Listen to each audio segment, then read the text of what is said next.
Sebelum kita merdeka, banyak sekali kesengsaraan yang bangsa kita alami dari zaman penjajahan Belanda hingga penjajahan Jepang. Fakta sejarah menunjukkan kalau kedua negara itu pernah memaksa rakyat kita untuk bekerja demi kepentingan kedua negara tersebut. Dan parahnya lagi, mereka tak memberi upah sepeser pun. Rakyat menerima perlakuan yang sangat kejam hingga membuat mereka sengsara, lalu mati satu persatu. Dilansir dari Ensiklopedia Britannica, kerja paksa juga disebut dengan kerja budak yang dilakukan oleh kelompok yang relatif besar atau pemerintahan. Sebenarnya, kerja rodi sudah ada sejak dulu, seperti di zaman Nazi Jerman atau Joseph Stalin di Uni Soviet yang menelan banyak korban jiwa. Pada rezim itu, orang-orang yang dicurigai sebagai oposisi ditangkap lalu dipaksa untuk kerja rodi sampai mati. Di Indonesia sendiri pada tahun 1809, tepatnya saat Belanda menjajah Indonesia, kerja rodi pernah dialami oleh rakyat kita untuk membangun jalan raya pos sepanjang kurang lebih 1000 km. Jalan raya itu membentang dari Anyer hingga Panarukan dan diklaim sebagai jalan raya terpanjang di dunia pada masa itu. Pembangunan jalan raya pos itu dipimpin oleh Herman Willem Daendels. Menurut catatan sejarah, para pekerja tak diupah sepeser pun. Namun, narasi sejarah itu terbantahkan dengan beredarnya dokumen bukti kalau Daendels ini membayar para pekerja. Tapi sayangnya, uang untuk membayar pekerja itu ternyata dikorupsi oleh bupati setempat, sehingga uangnya tak sampai ke para pekerja. Sejarawan dari Lembaga Ilmu Pengetahuan Indonesia, Asfi Warman Adam, membenarkan pernyataan tersebut.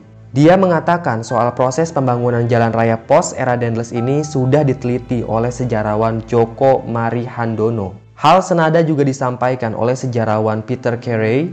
Peter Carey mengatakan bahwa memang ada anggaran yang digelontorkan oleh Daendels untuk pembangunan jalan raya pos. Namun sayangnya upah tersebut tidak sampai ke para pekerja karena dikorupsi oleh pemerintah pribumi. Oke, kembali ke pembahasan kerja rodi. Di masa penjajahan Jepang sudah jelas sekali kalau banyak masyarakat yang menjalani kerja rodi. Para pekerja itu biasa disebut dengan romusa. Romusa adalah sebuah panggilan bagi orang Indonesia yang dipekerjakan secara paksa pada penjajahan Jepang. Kerja paksa ini terjadi antara tahun 1942 hingga 1945. Kebanyakan romusa adalah petani dan sejak Oktober 1943, Jepang mewajibkan para petani untuk menjadi romusa. Mereka dikirim untuk bekerja di berbagai tempat di Indonesia serta Asia Tenggara. Jumlah romusa diperkirakan mencapai 10 juta orang, dan itu adalah jumlah yang sangat banyak. Sebenarnya, awal kedatangan Jepang ke Indonesia disambut baik oleh rakyat dan pejuang kemerdekaan. Karena saat itu, Jepang dianggap akan membantu Indonesia dalam meraih kemerdekaan. Namun nyatanya, Jepang berbuat licik dan kejam.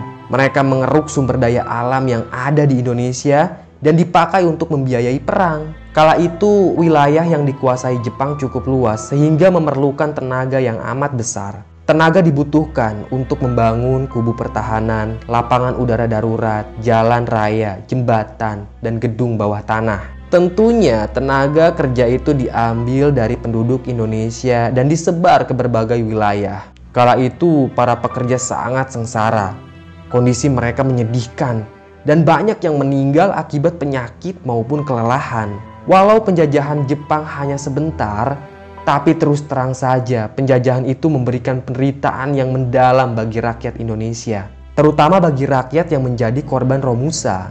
Kala itu banyak sekali pekerja yang kelaparan, kelelahan, kurus, miskin, terserang penyakit hingga akhirnya meninggal. Belum lagi adanya siksaan yang kejam dari tentara Jepang, membuat tubuh para pekerja itu memar. Dan tentunya mereka merasakan nyeri setiap malam. Mari kita tengok Desa Bayah, Kabupaten Lebak, Provinsi Banten yang menjadi saksi bisu kekejaman Jepang. Bayah tidak bisa dipisahkan dari sejarah penambangan batu bara di Nusantara. Desa ini memang menyimpan kekayaan alam yang melimpah ruah. Di sisi lain, Bayah juga menjadi semesta penderitaan para pekerja paksa. Banyak sekali para pekerja yang meregang nyawa di desa ini semasa pendudukan Jepang. Di masa kejayaannya, Bayah menjadi satu-satunya potensi batu bara di Pulau Jawa. Cadangan batu bara di Bayah tersebar di sepanjang pesisir selatan Banten. Dan di tahun 1942, militer Jepang mendirikan perusahaan pertambangan yang dinamakan Bayah Kozan Sumitomo Kabushiki Kaisha. Perusahaan inilah yang memobilisasi pertambangan batu bara di Bayah sekaligus menjadi aktor antagonis atas kematian puluhan ribu orang di Bayah. Eksploitasi Jepang menyisakan beberapa lubang tambang yang hingga hari ini masih dapat ditemukan di Gunung Mandur. Warga setempat biasa menyebutnya sebagai lubang Jepang. Dan kali ini Mbah mau membawakan kisahnya Bima yang sempat menjadi romusa di zaman penjajahan Jepang. Dia dikirim ke Bayah untuk menjadi pekerja tambang. Tanpa banyak basa-basi lagi, langsung aja kita simak ceritanya. Bima tinggal di Dusun Adimulyo. Pagi itu ada pesta pernikahan sederhana di rumahnya. Ia sangat bahagia karena akhirnya Bima bisa menikahi Edah wanita pujaannya. Ijab kabul pagi itu berlangsung khidmat. Setelah ijab kabul selesai, semua yang hadir di rumah memanjatkan doa lalu makan bersama dengan suguhan seadanya. Bima dan Edah berprofesi sebagai penjual gula aren. Bimalah yang mencari aren ke hutan, sedangkan Edah yang akan mengolahnya menjadi gula. Awalnya rumah tangga mereka berjalan dengan harmonis dan bahagia, hingga di suatu sore ada truk militer Jepang yang berhenti di depan rumah mereka. Di atas bak truk itu ada beberapa orang lelaki yang berpakaian lusuh. 2 orang tentara keluar dari dalam truk.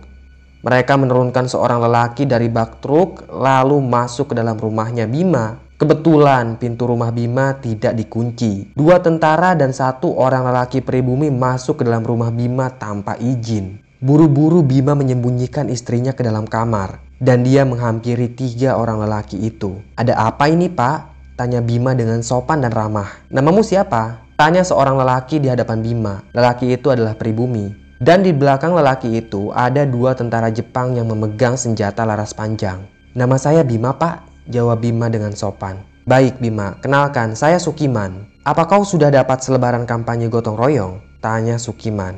Bima menggelengkan kepala. "Belum Pak," jawab Bima. Sukiman mengeluarkan selebaran poster dari dalam kantong celananya. "Lihat ini, kau pasti kenal kan siapa orang yang ada di dalam poster?" tanya Sukiman sambil menunjukkan sebuah poster kampanye gotong royong. Tampak pada poster itu ada foto Bung Karno mengenakan pakaian pekerja sambil memegang skup. Dalam foto itu, Bung Karno memberi kesan kalau beliau sedang mengajak seluruh rakyat Indonesia untuk mengikuti gotong royong. Nah, jadi begini. Kita sebagai rakyat diwajibkan untuk mengikuti gotong royong atau kerja bersama. Kau jangan khawatir, nanti kita bakal dapat gaji kok dari tentara Jepang. Bima terdiam, dia seperti sedang memikirkan sesuatu. "Kau sudah punya istri?" tanya Sukiman. Sukiman memang datang dari desa yang berbeda sehingga ia tidak tahu kalau Bima baru saja menikah. "Belum Pak, saya belum punya istri," jawab Bima. Terpaksa Bima berbohong karena dia takut istrinya diculik oleh tentara Jepang. "Jadi bagaimana? Apa kau bersedia ikut gotong royong?" tanya Sukiman. "Kalau boleh tahu, apa yang akan saya kerjakan Pak?" tanya Bima. "Kau akan jadi penambang batu bara, gajinya besar. Nanti uangnya bisa kau pakai untuk membeli sawah." Bima pun terdiam lagi, lalu dia melirik 2 orang tentara Jepang yang berdiri di belakang Sukiman. Bima tahu kalau dia menolak tawaran ini, 2 tentara itu pasti akan menghabisi nyawanya. "Baiklah Pak, saya terima tawaran ini. Tapi saya izin ke kamar dulu untuk menyiapkan pakaian," kata Bima. Sukiman pun mengizinkannya. Bima beranjak ke kamar. Di dalam kamar itu, dengan bisik-bisik dia meminta izin ke istrinya. Jelas saja Edah sedih. Tapi tidak ada pilihan lain. Kalau Bima menolak tawaran itu, dia pasti tewas. Edah memasukkan beberapa lembar pakaian suaminya ke dalam buntelan sarung. Sebelum keluar dari kamar, Bima mengecup kening istrinya itu. "Kau jangan khawatir, aku pasti pulang," bisik Bima. Tak lama kemudian Bima keluar dari kamarnya. Dia pun digiring naik ke bak truk militer Jepang. Ada 2 tentara yang duduk di pinggiran bak sambil memegangi senjata. 2 tentara itu tampak siaga. Sementara di dalam bak truk mobil itu ada beberapa lelaki lainnya yang akan ikut kerja. Truk militer perlahan meninggalkan rumah Bima. Ternyata mereka ini akan dikirim ke Banten, tepatnya di Desa Bayah. Di sana ada penambangan batu bara yang sangat membutuhkan tenaga manusia. Perjalanan dari dusunnya Bima ke Banten terasa sangat lama, bahkan berjam-jam. Sesekali truk militer itu berhenti karena ada penumpang yang ingin buang air kecil atau untuk sekedar mengisi bahan bakar. Para tentara itu memang membawa beberapa jerigen bahan bakar untuk stok di perjalanan. Setelah melalui perjalanan yang sangat panjang, akhirnya truk tersebut tiba di Bayah. Bima melihat banyak para penambang yang kondisinya sangat memprihatinkan. Tubuh mereka sangat kurus, banyak dari mereka yang terkena penyakit kulit sehingga sekujur tubuhnya memerah. Bima sangat kaget saat melihat ada mayat yang tergeletak di jalan. Mayat itu seperti baru saja meninggal, tubuhnya tinggal kulit dan tulang. Saat itu juga Bima mulai cemas. Dia merasa ada yang tak beres di sini. Bima yakin hal buruk akan segera terjadi padanya. Truk militer berhenti di dekat pohon mahoni. Bima dan lelaki lainnya turun dari truk. Mereka disebar ke berbagai lubang tambang. Bima meletakkan buntelan pakaiannya di bawah pohon mahoni. Tak lama kemudian, ia melihat ada seorang lelaki berbadan kurus keluar dari lubang tambang itu. Kondisi lubang tambang sangat lembab dan becek. Lelaki kurus yang keluar dari lubang tambang itu bernama Karman. Dia sudah paham betul bagaimana cara menambang batu bara. Karman mengajarkan Bima secara detail tentang cara menambang batu bara, terutama cara agar bisa bertahan hidup di dalam lubang tambang itu. "Kau bawa bekal makanan?" tanya Karman. "Tidak, Pak," jawab Bima sambil menggelengkan kepala. "Tamatlah riwayatmu, anak muda. Di sini para tentara Jepang itu tidak akan memberimu makanan sedikit pun. Mereka akan memaksamu bekerja tanpa minum dan makan sampai kau mati." Wajah Bima mulai murung. "Tapi kau jangan khawatir, Bima. Kau berada di lubang tambang yang benar. Ada 2 orang lainnya di dalam lubang ini. Dan kami masih punya stok singkong di dalam lubang. Mudah-mudahan cukup untuk kita berempat." Si Karman ini hanya mengenakan celana pendek yang sudah kumal dan butut. Dia tidak memakai baju sehingga tulang-tulang rusuknya terlihat sangat jelas. "Dari mana Bapak dapat singkong itu?" tanya Bima. "Nanti ku beritahu saat kita sudah di dalam lubang. Yang jelas, kami bertahan hidup hingga detik ini karena singkong itu. Tapi ingat, makanan ini tidak gratis," kata Karman. "Jadi saya harus bayar?" tanya Bima. Tidak usah. Aku tahu kau tak punya uang. Pokoknya ada hal yang harus kau lakukan dan lebih jelasnya nanti ku beritahu di dalam lubang," kata Karman. Tak ada helm pengaman atau baju khusus untuk Bima. Karman malah menyuruh Bima untuk buka baju. Karena nanti baju itu hanya akan menyulitkannya saat bergerak di dalam lubang. Dia pun perlahan masuk ke dalam lubang tambang. Lubang tambang itu mirip sekali dengan goa. Di dalamnya ada kayu untuk menopang dinding lubang agar tidak amblas. Mereka berdua hanya berbekal sebuah senter butut yang kadang mati, kadang nyala. Senter itu diikatkan pada kepalanya Karman. Semakin Bima masuk ke dalam lubang, dia merasa semakin pengap. Hal itu disebabkan karena oksigen di dalam lubang semakin menipis. "Pengap sekali di dalam sini," kata Bima sambil mendongak ke atas. Dia berhenti sejenak. "Tenang saja, nanti juga kau terbiasa kok," timpal Karman. Bima pun tiba di ujung lubang. Ternyata ada ruang yang cukup luas di sana. Peralatan tambang tergeletak di mana-mana. Ada cangkul kecil, scoop, dan linggis. "Anak baru ya?" tanya seseorang dari arah kanan. Bima sempat terkejut. Ternyata ada 2 orang lelaki yang sedang duduk di pojokan. Yang satu bertubuh sangat kurus sama seperti Karman, namun yang satu lagi masih tampak gemuk. Bisa jadi dia juga anak baru seperti Bima.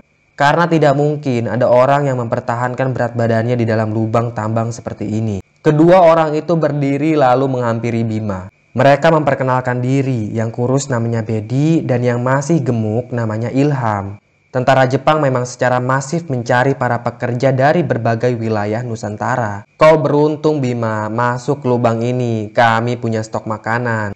Memang tidak banyak, tapi cukuplah untuk sekedar bertahan hidup," kata Ilham sambil menunjuk ke tumpukan singkong.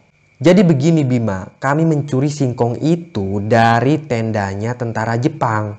Mereka punya stok singkong yang cukup banyak tapi tidak pernah diberikan pada para pekerja. Nah, nanti kita bergantian mencuri singkong itu. Kau jangan takut Bima, kita akan beraksi saat tentara Jepang itu lagi tidur pulas," ujar Karman. Tak lama kemudian terdengar suara tentara Jepang dari mulut lubang. Tentara itu membentak-bentak seakan mengeluarkan kata-kata kasar dalam bahasa mereka. "Ayo bawa batu bara itu," kata Karman.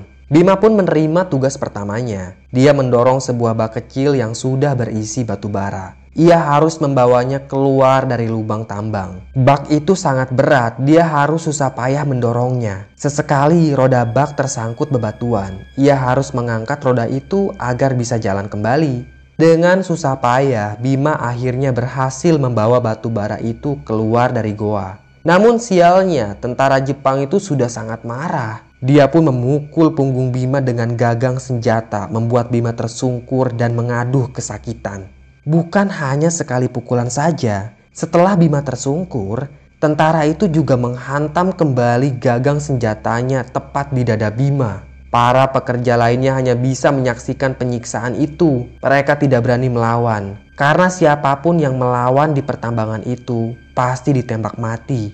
Kala itu, di pertambangan Bayah, nyawa manusia harganya sangat murah. Setelah mendapat beberapa kali pukulan, Bima kembali ke dalam lubang dengan tertatih-tatih. Ia memegangi dadanya yang terasa sangat sakit. "Kau kenapa?" tanya Karman. "Tentara itu memukuliku," jawab Bima sambil meringis. "Bangsat," kata Karman. Dia sangat marah, tapi dia tidak bisa berbuat apa-apa. Mereka kembali menambang batu bara, namun kali ini yang membawanya keluar adalah Bedi. Saat Bedi berhasil membawa batu bara itu keluar, tak ada tentara Jepang yang memukulinya. Hari pun semakin sore, Bima dan ketiga rekannya memakan singkong hasil curian. Dan untuk air minum, Karman dan teman-temannya punya stok yang cukup banyak. Mereka mengumpulkan air itu ketika hujan dan menampungnya ke dalam ember. Malam pun tiba, para pekerja paksa tidur di pertambangan. Tak ada tenda buat mereka berlindung, sehingga para pekerja itu mudah terserang penyakit. Tak sedikit yang mati karena terserang malaria. Malam itu, saat para tentara Jepang sedang tidur, Karman mulai menyusun rencana untuk mencuri singkong dari tendanya tentara Jepang. Dia meminta Bima untuk menjalankan misi berbahaya ini. Bima benar-benar deg-degan, karena misi ini taruhannya nyawa. Kalau saja Bima ketahuan, pasti tentara Jepang itu akan menembaknya hingga tewas. Masih untung kalau hanya ditembak. Bayangkan kalau misalkan si Bima disiksa terlebih dahulu sebelum dibunuh. Kau jangan takut, mereka pasti sudah tidur.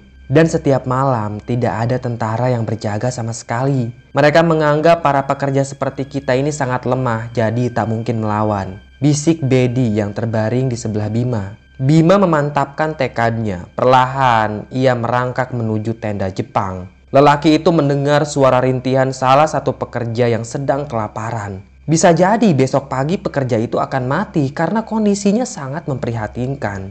Bima merasa kasihan melihat pekerja itu.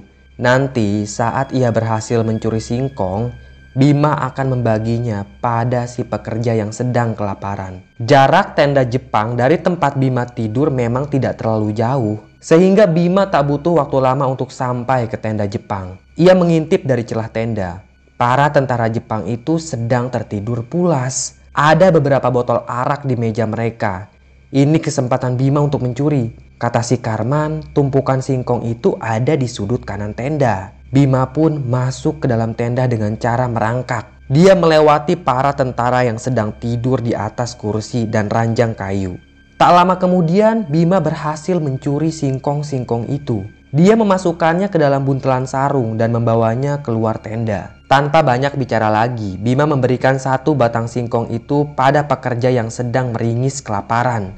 Dan sisanya ia masukkan ke dalam lubang tambang untuk persediaan makanan. Malam itu rencana Bima dan kawan-kawannya sukses besar. Tak satu pun tentara Jepang yang mengetahui kalau Bima sudah mencuri sebagian singkong dari tenda mereka. Hari demi hari berlalu, walau Bima setiap hari makan singkong mentah, namun tetap saja tubuhnya semakin kurus. Sesekali dia mendapat pukulan oleh tentara Jepang hanya karena lelet atau kesalahan kecil lainnya. Tubuh Bima juga mulai terserang penyakit. Sekujur tubuhnya bentol-bentol. Maklum, dari pertama datang ke tambang ini, dia tak sekalipun mandi. Setiap harinya Bima melihat orang-orang mati mengenaskan. Ada yang sengaja ditembak karena sudah tidak punya tenaga untuk kerja. Ada juga yang mati dengan sendirinya karena kelaparan atau terserang penyakit.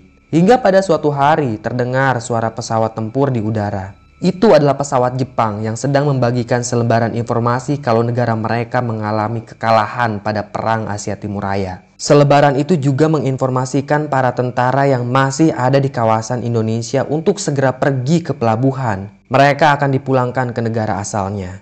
Namun sebelum tentara Jepang pergi dari kawasan pertambangan, ternyata mereka menanam dinamit pada setiap lubang tambang lalu meledakkannya. Pekerja yang selamat adalah mereka yang kebetulan sedang berada di luar tambang. Sedangkan sebagian lagi terjebak di dalam lubang, termasuk Bima dan ketiga kawannya. Lubang tambang Bima dan kawan-kawannya diledakkan dengan dinamit, membuat batu besar yang berada tepat di atas lubang tambang itu runtuh lalu menutup jalan keluar. "Semuanya lari!"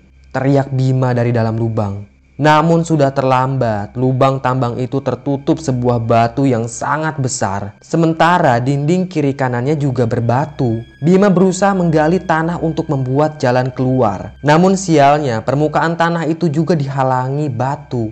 Jadi mereka sulit sekali menggali. Untung saja pada batu yang menutupi lubang itu masih ada celah udara. Sehingga Bima dan rekan-rekannya masih bisa bernafas. Bima berteriak minta tolong. Namun semua pekerja yang selamat sudah kabur dari area pertambangan.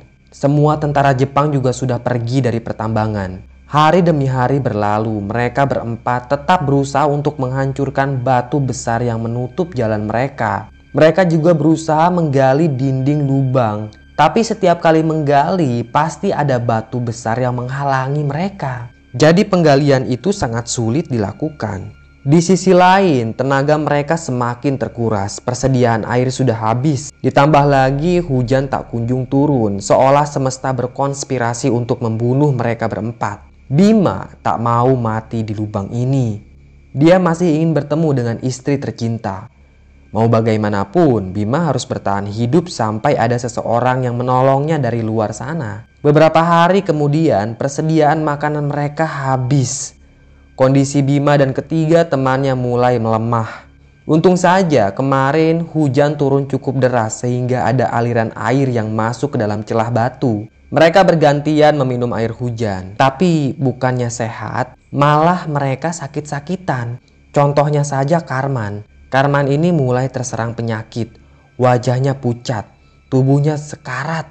1 minggu kemudian Karman pun meninggal, sementara Bedi dan Ilham sekarat. Berbeda dengan Bima, lelaki itu masih bisa bertahan walau kondisinya sangat lemah. Setiap kali hujan turun, Bima selalu berusaha untuk meminum air itu dari celah batu.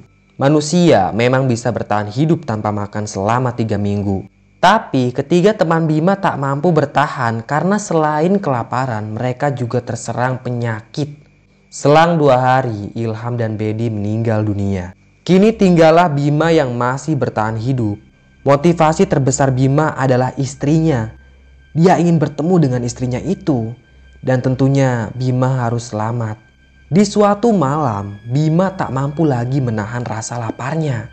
Dia sudah gelap hati. Apapun akan dia lakukan demi bertahan hidup. Maka terpikirlah dalam benak Bima untuk memakan jasad salah satu temannya yang sudah meninggal. Ia memilah jasad yang belum membusuk dan jasad Bedilah yang dipilih Bima. Dengan sisa tenaga yang ada, Bima menusukkan linggis tepat di perutnya Bedi. Lalu ia mencabut hati dan jeroan lainnya. Sambil meminta maaf dan menangis, Bima memakan jeroan temannya itu. Rasanya anyir dan tawar. Walaupun Bima sesekali muntah, tapi ia berhasil memakan seluruh jeroan perutnya Bedi. Berhari-hari Bima bertahan hidup dengan cara memakan jasad temannya, termasuk jasad yang sudah membusuk. Bima yakin penderitaan ini akan segera berakhir dan dia pasti pulang untuk menemui istrinya. Suatu hari, keberuntungan memang berpihak pada Bima. Saat ia terbangun dari tidurnya yang sama sekali tidak nyenyak, Bima mendengar suara segerombolan orang yang berbicara dengan bahasa Indonesia. Bima langsung bangkit. Dia mendekatkan mulutnya ke celah lubang dan dengan sisa tenaga yang ada, ia berteriak minta tolong. Ternyata orang-orang itu adalah warga desa Bayah yang baru berani untuk mengecek lahan tambang ini. Warga pun berhasil menyelamatkan Bima. Dengan gotong royong warga, batu besar yang menghalangi lubang tambang berhasil digeserkan. Bima pun selamat dan dirawat selama 2 minggu di desa Bayah. Warga di sana sangat ramah pada Bima. Mereka merawat Bima dengan sangat baik hingga akhirnya lelaki itu pun pulih. Bima dipulangkan ke dusunnya. Namun saat ia tiba di rumah, Bima benar-benar kaget karena rumahnya itu seperti tak berpenghuni. Daun-daun kering berserak di beranda rumah. Debu tersebar di mana-mana. Istrinya juga tak ada di rumah. Bima panik dan lari ke tetangganya untuk menanyakan apa yang terjadi dengan istrinya itu. Bima dapat informasi dari tetangganya kalau istrinya itu dibawa oleh tentara Jepang untuk bekerja di salah satu pabrik kain. Bima benar-benar terpukul mendengar informasi itu. Tak ada yang tahu ke daerah mana tentara Jepang mengirim istrinya. Yang jelas, istrinya itu dibawa tentara Jepang bukan untuk menjadi buruh, melainkan menjadi Jugun Ianfu atau budak seks bagi tentara Jepang. Selesai. Terima kasih sudah menyimak cerita Mbah. Tunggu cerita lainnya ya. Tetap sehat dan salam merinding.